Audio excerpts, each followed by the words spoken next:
Hello everybody. Hey, I got in something today that I'm very excited to see. I haven't seen one of these yet. It's a CVM-WS50H. It's a Comica boom mic system, and we're going to take a quick look at this.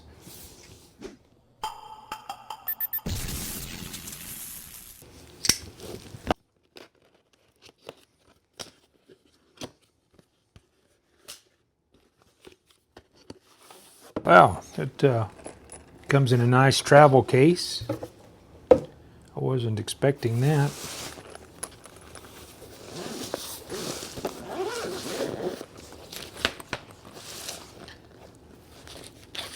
Got your instruction book up here, a TRRS to TRS adapter, and this is a USB. Well, let me just open it up. I can't tell what is. One end is a USB-A, and the other end is a USB micro. We have a little handle here. It appears that the receiver will screw onto this, and this will screw onto a tripod, or you can do it as a handheld if you're wanting to do some vlogging. This is a receiver, and the receiver doubles as a cell phone holder. So that's pretty interesting. I've got what I'm recording on right now is an iPhone 11 Pro Max. I don't know if it'll hold it or not. I guess we will find out. Looks like it will. I've got an iPhone 8 Plus, I think it is, and we'll see if it holds it. And this is the microphone. So it appears this holds 2 AA batteries. Looks like that's machined really well. Grab a couple of AA batteries and we'll see where we're going. I'm going to put this on the charge and get a little charge in this. The USB port is right here on the end, has output on it, and there's a volume control. So I don't know, at this point, I don't know if the volume control is for the output or if it's for the input. We'll find that out really quick. We get this charged up and put a battery in the microphone, and we'll give it a test. Okay, one of the things I want to check is to make sure that this fits a larger phone. This is an iPhone 7 Plus, which is the same. So I've got an 11 Pro Max. That's what I'm recording with, and they're actually the same size, and they're in a pretty thick protective case. So you flip these arms around, and this top piece opens up. You've got a 1/4 20 thread on the bottom and a 1/4 20 thread on the top, so that you can attach these to the handheld piece or to a tripod, which I've got this little mini tripod here. I'm just going to throw this on just to have something. Now, I was going to record on the iPhone 7 Plus, and I got to thinking, well, you know, it might have a little different audio characteristics than the 11 Pro Max.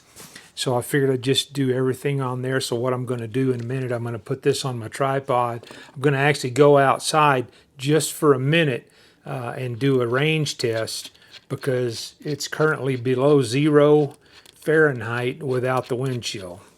So let me see if this opens up far enough. Oh yeah, that's more than enough. Well, that's the end of the travel right there, but I'm just almost a 1/4 inch wider than that case is. And I don't have a light to go on here, but I just wanted to show that this holds the phone quite well. So what we're looking at, this thing, there's a sensitivity control, so you can control the output into your camera.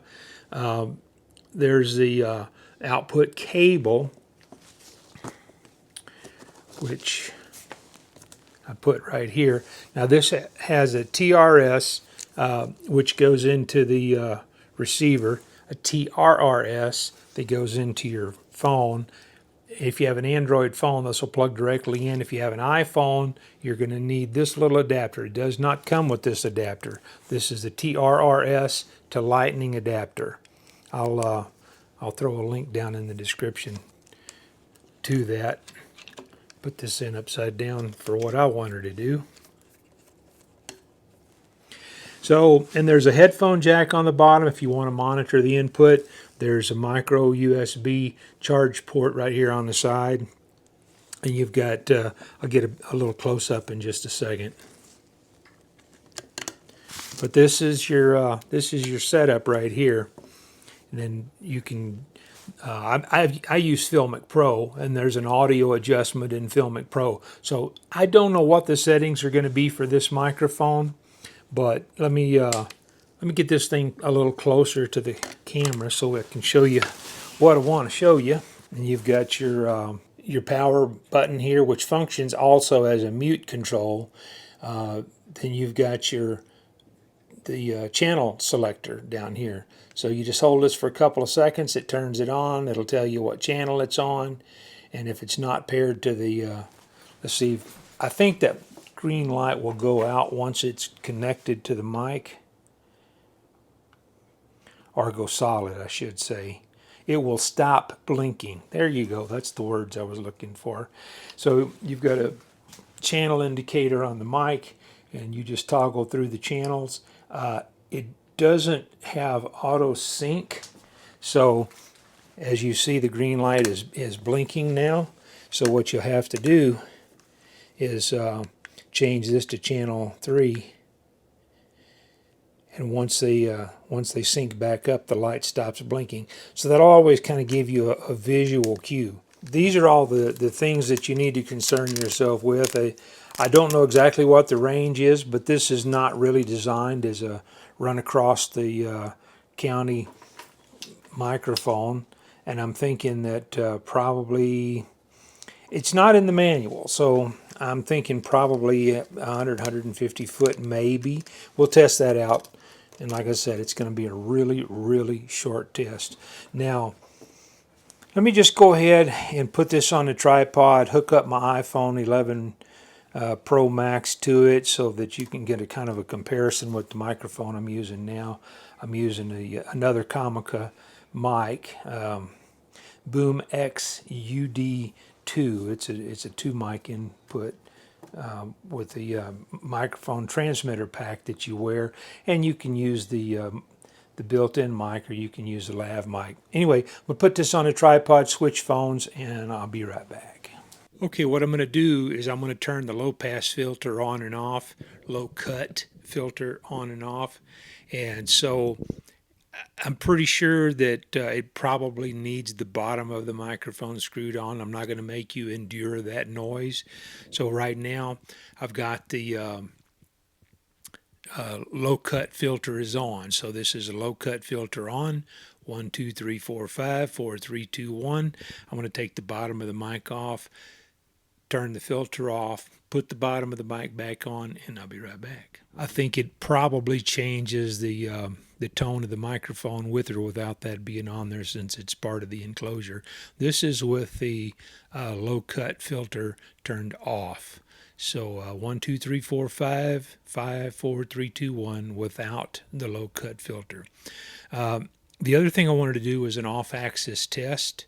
So I'm going to do that real quick, and I'm about, I don't know, 5 or 6 inches from the mic. I'm going to try to maintain that distance as I rotate the mic. I'll try not to handle the mic too roughly. So give it a 90 degree, so it's 90 degree off-axis, and that's from the rear, and we'll come back around from the other side, and then turning back at the microphone. And I'll just swing it by a couple of times. So this is a little bit off to one side, back to the center, and then a little bit off to one side and back to the center. So those are the things that I want to do. And I want to do a range test, but I'm going to do that outside. And I want to show some settings on here. Now I've got Filmic Pro on. I've got the microphone receiver turned all the way up, so it's driving the input of the phone as hard as it can, but I've got Filmic Pro, and I've got Filmic Pro set at about 50% right now. So what I'll do is I'll do an outside test, and I'll cut the, I'll leave it like it's set right now, and then I'll show you the background noise that I have, the background noise rejection that it has, and then I'll cut the sensitivity back a little bit, and we'll duplicate the same test. So let's go ahead and, oh, one thing I wanted to bring up. For people that haven't ever used a wireless microphone before, there's a thing called shielding. And with a wireless mic, anything that's metallic that gets in between the transmitter and receiver has a tendency to cause complications. So such as a car body or bricks. Bricks attenuate RF pretty well. And this thing is working in the UHF range, so it has a little advantage over 2.4 gig in one aspect. In another aspect, it's at a disadvantage. 2.4 has a tendency to bounce around a little bit, so sometimes it can go around an obstacle. But as a general rule, I think the UHF is probably a better option for doing stuff out in the field.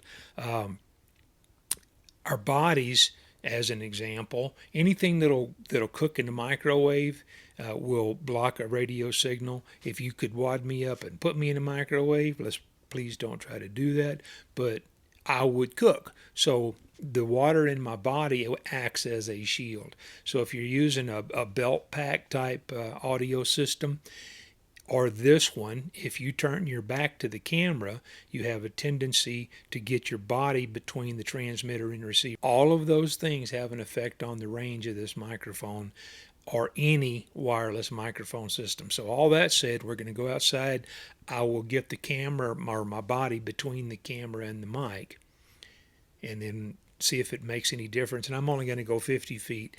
It's 2 below zero today without the windshield, so I'm not going to go out there too far and stay out in the outside for very long. But anyway, let's go ahead and do an outside test with the mic gain set where it is, and then I'll turn the mic gain down and scoot a little closer to the microphone to show you how much more noise you can take out of this system.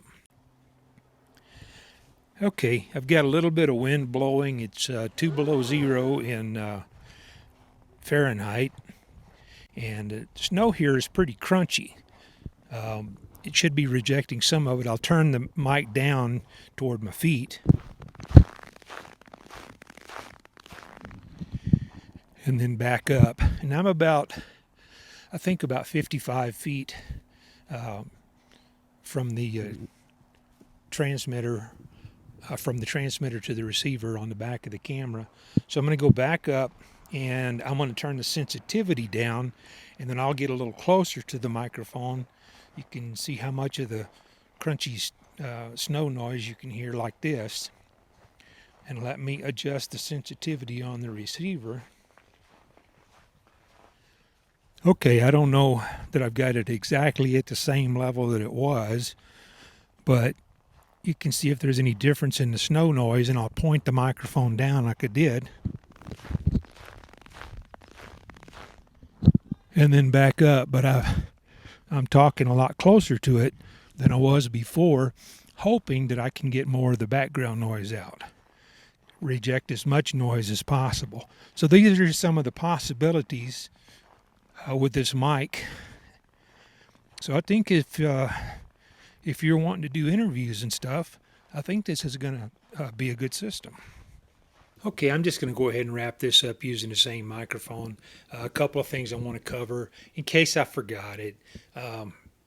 There's two 3.5 millimeter jacks on there, one for the audio output to your phone and one for a headphone jack if you want to monitor what the input sounds like.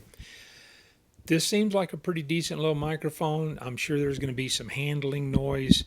My rings, of course, if they hit it, it just picks it up through the air and through the case. So I have to be careful with that. But let's try something else. I'm gonna move it about 16 inches from my mouth, and there's about 10 or so inches, and that's, I don't know, 3-4 inches, something like that. But I didn't demonstrate it, but on the microphone on the receiver, there is an audio output control, and if you turn it to 0, it's 0. So between the audio output control and the input control on your phone, you should be able to find some setting on this that's going to make everything happy. And of course, the more you turn it down, the less noise you're going to pick up. The frequency response on the mic is 20 to 18 kilohertz, what it's listed at. Don't know where the roll-off is on the low-pass filter. If you're just listening on a phone, you probably won't hear it, but I think if you're listening on a set of earbuds or something, you'll probably notice the difference on the roll-off on the low-pass filter. Probably would help in a windy environment to turn on the low-pass filter. The frequency of the transmitter and receiver is 520 to 526 kilohertz, so it's in the UHF range. Should give you more range, and if the weather clears up, I may go ahead and do a follow-up on this and see what the actual maximum range is on it.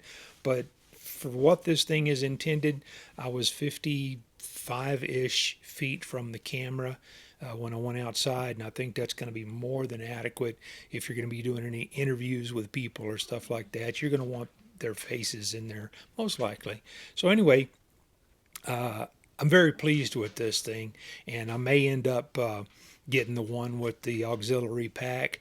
And I don't know if that gives you 2 channels, if you can only use one at a time. I don't know that, so maybe I'll pick one of those up and do a review on it also. Anyway, I appreciate everybody. If you want to help me out, you can give me a thumbs up on the way out. You can share this with somebody if you know anybody that's interested in starting a vlog or something. This would, I think, be a pretty nice little microphone. The battery and the transmitters are rechargeable, 2 AA's in here, and it's listed with 8 hours of usable time. I don't know if that's for the AA's or if it's for the battery pack, but I don't think you're going to be doing any interviews that exceed 8 hours. So anyway, thanks again, everybody. Appreciate it, and I'll catch you guys down the road.